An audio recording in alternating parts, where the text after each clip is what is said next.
তো গাইস আমি এখন ধান ঝাড়া শিখছি, দেখো কিভাবে ধান ঝাড়ি। আজ দুপুরবেলা বান্ধবী হঠাৎ ধান ঝাড়ছিল বলে আমারও একটু ইচ্ছা হলো এটা আমিও ধান ঝাড়বো, তাই একটু চেষ্টা করছিলাম। আর এইটা এত প্রেশার দিতে হয় আমরা তো পাচ্ছিলাম না, মাঝে মধ্যে আটকে যাচ্ছে। তো এইরকম ভাবে মেশিনে তো কখনো ধান ঝাড়িনি, খুব ভালো লাগছিল। নতুন জিনিস শিখতে কার না ভালো লাগে বলো, আমার তো খুব আনন্দ হচ্ছিল। আমরা দুজন তো ধান ঝাড়া কাজটা শিখে গেছি, কারোর যদি প্রয়োজন হয় কাজের তাহলে আমাদের ডাকতে পারে। ধান ঝাড়ার পরে আমার বান্ধবী আমাকে এখন স্কিন কেয়ার করে দেবে, দেখো তোমরা।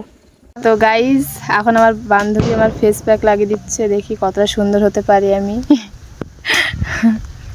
তাও আমার না গাইজ, আমি কিছুই মাখি না।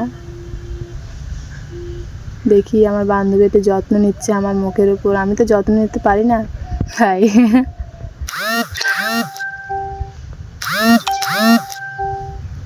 তো মেখে নেই, তারপরে দেখা করছি কেমন লাগছে। তারপর আমতলায় বসে আছি আমরা, স্কিন কেয়ার হচ্ছে আমতলায় বসে। স্কিন কেয়ার, বাহ।